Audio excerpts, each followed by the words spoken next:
Shalom, salam sejahtera untuk kita semua. Kembali saat ini kita akan mendengarkan bacaan Alkitab dalam kitab Kejadian pasal 42.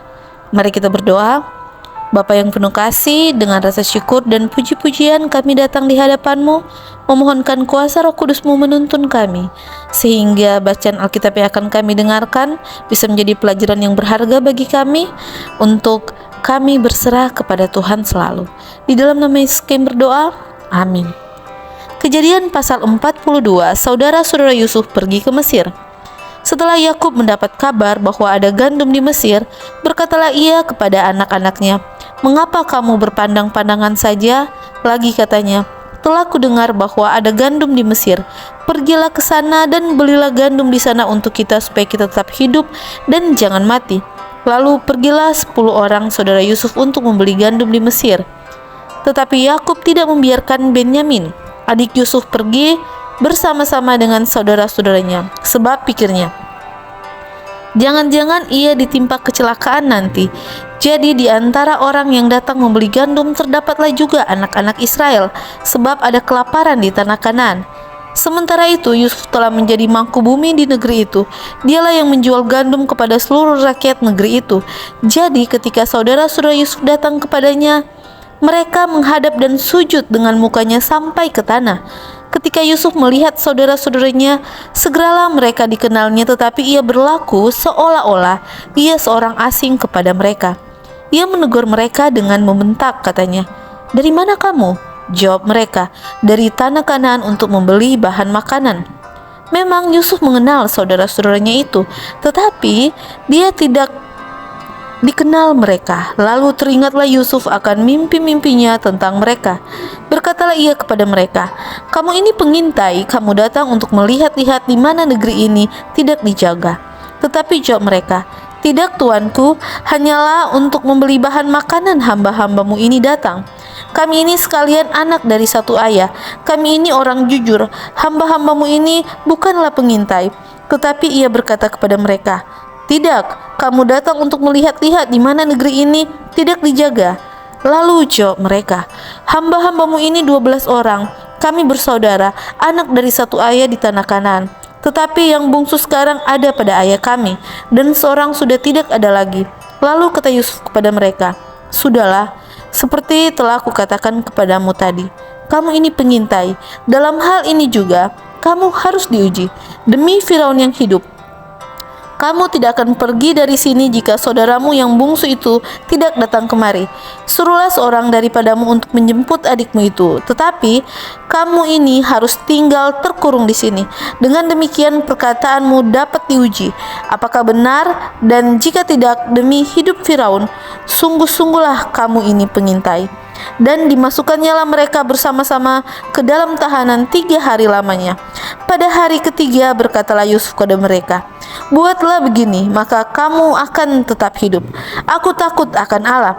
Jika kamu orang jujur, biarkanlah dari kamu bersaudara tinggal seorang terkurung dalam rumah tahanan. Tetapi pergilah kamu, bawalah gandum untuk meredahkan lapar seisi rumahmu. Tetapi saudaramu yang bungsu itu haruslah kamu bawa kepadaku, supaya perkataanmu itu ternyata benar dan kamu jangan mati." Demikianlah diperbuat mereka. Mereka berkata seorang kepada yang lain, "Betul-betullah kita menanggung akibat dosa kita terhadap adik kita itu.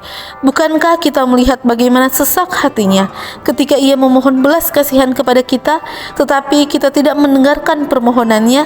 Itulah sebabnya kesesakan ini menimpa kita." Lalu Ruben menjawab mereka, "Bukankah dahulu kukatakan kepadamu, janganlah kamu berbuat dosa terhadap anak itu? Tetapi kamu tidak mendengarkan perkataanku. Sekarang darahnya dituntut daripada kita." Tetapi mereka tidak tahu bahwa Yusuf mengerti perkataan mereka, sebab mereka memakai seorang juru bahasa. Maka Yusuf mengundurkan diri dari mereka, lalu menangis. Kemudian ia kembali kepada mereka dan berkata-kata dengan mereka. Ia mengambil Simeon dari antara mereka, lalu disuruh belenggu di depan mata mereka. Sesudah itu Yusuf memerintahkan bahwa tempat gandum mereka akan diisi dengan gandum, dan bahwa uang mereka masing-masing akan dikembalikan ke dalam karungnya, serta bekal mereka di jalan akan diberikan kepada mereka. Demikianlah dilakukan orang kepada mereka itu. Sesudah itu mereka pun memuat gandum itu ke atas keledai mereka, lalu berangkat dari situ. Ketika seorang membuka karungnya untuk memberi makan keledainya di tempat bermalam, dilihatnyalah uangnya ada di dalam mulut karungnya.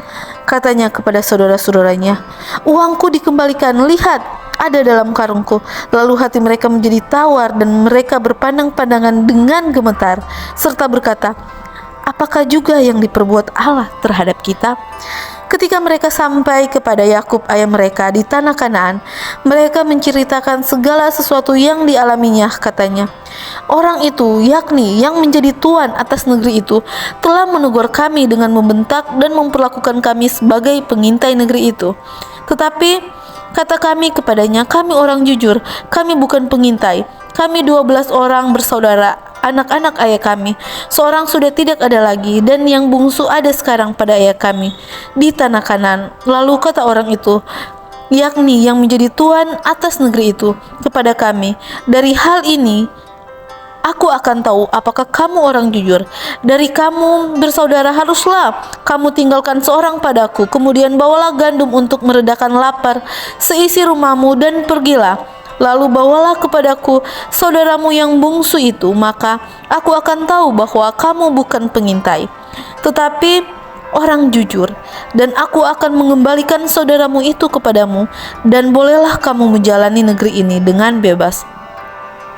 Ketika mereka mengosongkan karungnya, tampaklah ada pundi-pundi uang masing-masing dalam karungnya. Dan ketika mereka beserta ayah mereka melihat pundi-pundi uang itu, ketakutanlah mereka. Dan Yakub ayah mereka berkata kepadanya, "Kamu membuat aku kehilangan anak-anakku. Yusuf tidak ada lagi dan Simeon tidak ada lagi. Sekarang Benyamin pun hendak kamu bawa juga. Aku inilah yang memegang segala-galanya itu." Lalu berkatalah Ruben kepada ayahnya, "Kedua anakku laki-laki boleh engkau bunuh jika ia tidak kubawa kepadamu. Serahkanlah dia ke dalam tanganku, maka dia akan kubawa kembali kepadamu." Tetapi jawabnya, "Anakku itu tidak akan pergi ke sana bersama-sama dengan kamu, sebab kakaknya telah mati dan hanya dialah yang tinggal. Jika dia ditimpa kecelakaan di jalan yang akan kamu tempuh, maka tentulah kamu akan menyebabkan aku yang ubanan ini turun ke dunia orang mati karena duka cita." Demikianlah bacaan Alkitab kita pada hari ini, di mana kita diingatkan bagaimana kehidupan Yusuf dan saudara-saudaranya, dan bagaimana kehidupan Yakub. Dalam kesusahan pun, dalam kesulitan pun, Tuhan pasti menyediakan yang terbaik. Mari kita percaya kepadanya hari ini dalam pergumulan hidup kita, dan kita berserah kepadanya selalu. Dalam nama Yesus, amin.